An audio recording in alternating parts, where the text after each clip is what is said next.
நடிகை Samantha second marriage பண்ணிக்க போறாங்களா? அட இவர் தான் மாப்பிள்ளையா? யார் இவரு? எப்போ மேரேஜ்? இந்த மாதிரியான விஷயங்கள் தான் இப்ப சோசியல் மீடியால வைரல் ஆயிட்டு இருக்கு.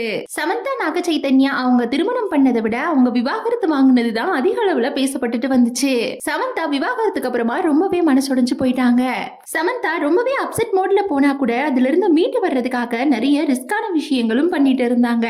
தொடர்ந்து ஒர்க் அவுட் பண்றது, யோகா, மெடிடேஷன் இந்த மாதிரியான விஷயங்களோட சேர்த்து கோவிலுக்கு போறது போன்ற விஷயங்கள்ல ஈடுபட்டுட்டு வந்தாங்க.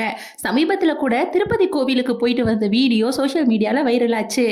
இன்னொரு பக்கம் நாக சைதன்யா சோபிதா துலிபா அப்படின்றவங்களோட மேரேஜ் பண்ணி சந்தோஷமா வாழ்ந்துட்டு வராரு. சில படங்கள்லயும் நடிச்சிட்டு வராரு. ஒரு பக்கம் சமந்தா இதுல எப்படியாவது மீண்டு வந்துடணும் அப்படின்னும், அவங்க ஹாப்பியா இருக்கணும், நிறைய படங்கள் நடிக்கணும், முக்கியமா செகண்ட் மேரேஜ் பண்ணிக்கணும் அப்படின்ற மாதிரியும் ரசிகர்கள் சொல்லிட்டு வரதோட, இன்னொரு பக்கம் நாக சைதன்யா அவங்களையும் விமர்சிச்சுட்டு வராங்க. நீங்க டைமண்டை மிஸ் பண்ணிட்டீங்க, நீங்க சோபிதா அவங்கள மேரேஜ் பண்ணி சமந்தாவை விட்டுட்டு போனது ரொம்பவே தப்பு, கண்டிப்பா நீங்க கர்மாவுக்கு பதில் சொல்லியே ஆகணும். இந்த மாதிரியான விமர்சனங்கள் நாக சைதன்யா அவங்க மேல வச்சிட்டு இருந்தாங்க.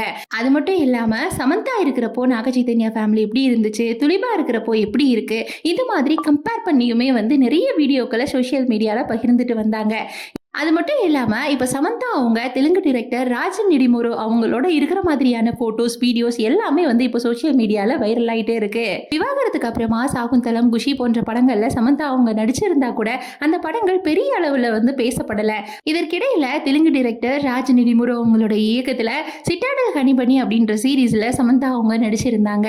இந்த நிலையில தான் இவங்க இரண்டு பேருக்குமே ஒரு நல்ல பழக்கம் ஏற்பட்டிருக்கு அப்படின்ற மாதிரி சொல்றாங்க. அது மட்டும் இல்லாம இப்போ நிறைய இடங்கள்ல இவங்க இரண்டு பேரும் கைகோர்த்து சேர்ந்து போற மாதிரியான போட்டோஸ், வீடியோஸ் எல்லாத்தையுமே ஷேர் பண்ணிட்டு வராங்க. உதாரணமா கடைசியா திருப்பதி கோவிலுக்கு போயிட்டு வரும்போது கூட இரண்டு பேருமே சேர்ந்து வந்திருந்தாங்க. ஸோ மே மாதம் அவங்க திருமணம் பண்ணிக்க போறாங்க. அதனால இவங்க இப்போ கோயிலுக்கு போயிட்டு வராங்க. இந்த மாதிரி விஷயங்கள்லாம் தெலுங்கு ஊடகங்கள் பயங்கரமா பிரபலப்படுத்திட்டு இருக்காங்க. ராஜன் நெடுமுரு அவங்களுக்கு ஏற்கனவே திருமணமாகி ஷியாமலி அப்படின்ற ஒய்ஃபும் இருக்காங்க, ஒரு டாட்டரும் இருக்காங்க. ராஜன் நெடுமுரு அவங்க ஒய்ஃப் இவரை ரொம்பவே காதலிக்கிற மாதிரியான போட்டோஸ் தான் ஷேர் பண்ணிட்டும் வந்தாங்க. இந்த நிலையில எப்படி சமந்தா அவங்கள ராஜன் நெடுமுரு மேரேஜ் பண்ணிக்க போறாரு, எப்படி மேரேஜ் பண்ணிக்கிட்டா அவங்களோட ஒய்ஃப் நிலைமை என்ன ஆகும், ஒருவேளை அவங்களுக்குள்ள ஏதாவது விவாகரத்து நடந்துருச்சா, இந்த மாதிரியான விஷயங்கள் இப்ப பேச பொருளாகி இருக்கு.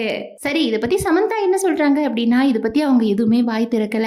அதற்கு பதிலா அவங்களுடைய ஹெல்த்தை அவங்க ரொம்பவே நல்லா பார்த்துக்கணும் அப்படின்னும், அவங்களுக்கு ஒரு தீராத நோய் இருக்கு, அந்த நோய் சரியாக்குறதுக்கு ரொம்ப நாள் ஆகும், இந்த மாதிரி விஷயங்களை தான் அவங்க பதிவிட்டுட்டு வராங்க. ஸோ மே மாதம் கண்டிப்பா இந்த மேரேஜ் நடக்கும் அப்படின்னு ஒரு மாதிரி சொல்லிட்டு இருக்காங்க. இன்னொரு பக்கம் இது ரூமரா இருக்கிறதுக்கான வாய்ப்பு இருக்கு அப்படின்ற மாதிரி சொல்லிட்டு இருக்காங்க. ஏன்னா ஒய்ஃப் இருக்கிற ஒருத்தரோட மேரேஜ் பண்ணிக்கிறது எவ்வளோ பெரிய வழி அப்படின்றது அவங்களுக்கு நல்லாவே தெரியும். ஸோ அப்படின்றதுனால கண்டிப்பாக இது ரூமராக இருக்கிறதுக்கான வாய்ப்பு தான் இருக்குது அப்படின்ற மாதிரி சொல்லிட்டு வராங்க. இதுக்கு சமந்தா விரைவில் பதிலடி கொடுப்பாங்க அப்படின்னு ரசிகர்கள் எல்லாம் எதிர்பார்க்குறாங்க.